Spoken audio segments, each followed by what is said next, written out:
agama dan kepercayaan kita masing-masing. Berdoa Ibu pimpin, berdoa dipersilakan.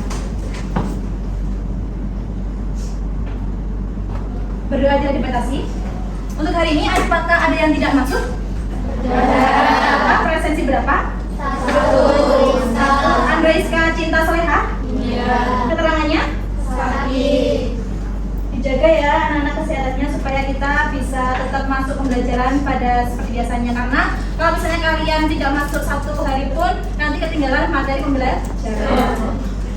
Baik, dan hari ini tentunya kita akan masuk ke materi baru, yaitu bentuk-bentuk surat. Nah, untuk tujuan pelajaran hari ini bisa dibaca ya anak-anak. Untuk yang pertama kita akan memahami bentuk surat, kemudian yang kedua kita akan mempraktikkan pembuatan surat. Jadi tidak hanya memahami saja, namun dalam kali ini kita akan praktik langsung bagaimana cara pembuatan surat yang baik dan benar. Seperti itu. Kemudian untuk sumber belajar, kalian bisa membuka di buku surat menyurat, bisa dibuka halaman 50. Boleh? Nah, untuk mekanisme pembelajaran kita hari ini, kita menggunakan project based learning, di mana kita yang pertama akan saya ajukan pertanyaan mendasar, kemudian kita susun rencana project kita hari ini, kemudian kita pembuatan jadwal, memonitor pelaksanaan pembelajaran, menguji dan memberikan penilaian, dan yang terakhir kita akan melakukan evaluasi. Langsung saja, untuk kita kilas balik, kemarin kita sudah membahas terkait materi apa? Bagian pembuka surat, bisa dibuka katanya, bagian pembuka surat itu apa aja? Kita sebutkan satu persatu.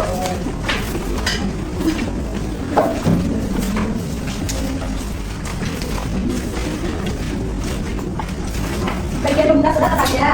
Surat, kemudian tanggal surat, kemudian nomor surat, terus alamat,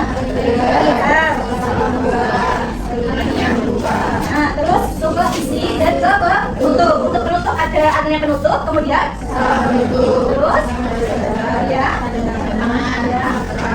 terus sama yang terakhir betul. Nah, untuk agenda pada hari ini Jumat tanggal 12 September tahun 2025, yang pertama kita akan merencanakan proyek ya teman-teman. Yang pertama kita akan membahas materi terkait dengan bentuk-bentuk surat. Kemudian kita akan melanjutkan pembuatan desain, bagaimana cara kita itu untuk mengimplementasikan si bentuk-bentuk surat itu dalam pembuatan surat yang sebenarnya. Jadi kita itu tidak hanya belajar teori ya teman-teman, tapi kita berpraktik langsung. Karena apa? Karena ini akan menjadi dasar kalian untuk nantinya kelas 12 ujian keterampilan. Jadi dipersiapkan dari sini dan mohon untuk diperhatikan secara seksama, karena kalau kalian tidak memperhatikan, takutnya kalian besok bingung ketika melakukan ujian seperti itu. Kemudian untuk proyeknya, silakan nanti tugas-tugasnya bisa di-upload di Google Form yang sudah saya siapkan. Nanti saya kirim ke ketua kelas, Mbak Erin, bisa dikoordinasikan kepada teman-teman semuanya. Kemudian yang terakhir kita akan melakukan evaluasi proyek. Evaluasi proyek ini berupa feedback yang akan saya berikan kepada anak-anak semuanya. Bagaimana saran, masukan, ide, gagasan, dan lain sebagainya. Untuk apa? Untuk apa ya istilahnya belajar kalian. Jadi tidak hanya kalian itu mengerjakan saja, tapi saya berikan masukan. Jadi untuk belajar ke depannya. Nah, masuk ke materi bisa dibuka terlebih dahulu halaman 50. Surat itu kalian perlu untuk menggambar yang seperti ini. Jadi bentuk-bentuk surat itu ada berbagai macam, tidak hanya 1, tapi 8.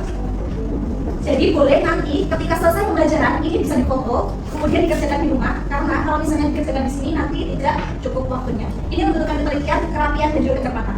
Mohon untuk diperhatikan baik-baik. Boleh untuk Mbak Eri nanti difoto, dikirimkan ke kelas. Ini ada full block style, semi block style, dan lain sebagainya. Seperti ini. Nah, terkait dengan block style.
terkait dengan tanda baca dan tanda koreksi bisa dibuka terlebih dahulu di halaman 67 di buku paket surat menyurat bab 9. Bisa di pembelajarannya selanjutnya itu dibaca-baca terlebih dahulu. Kalau ada yang belum paham silakan ditanyakan. Paham semuanya? Baik, untuk mengakhiri pembelajaran kali ini alangkah kita baiknya berdoa terlebih dahulu. Berdoa Ibu Bibi, berdoa dipersilakan. Berdoa tidak dibatasi. Saya akhiri untuk pembelajaran kali ini. Mohon maaf apabila terdapat kesalahan baik dari tutur kata maupun perbuatan. Saya akhiri. Wabillahi taufiq wal hidayah. Wassalamualaikum warahmatullahi wabarakatuh.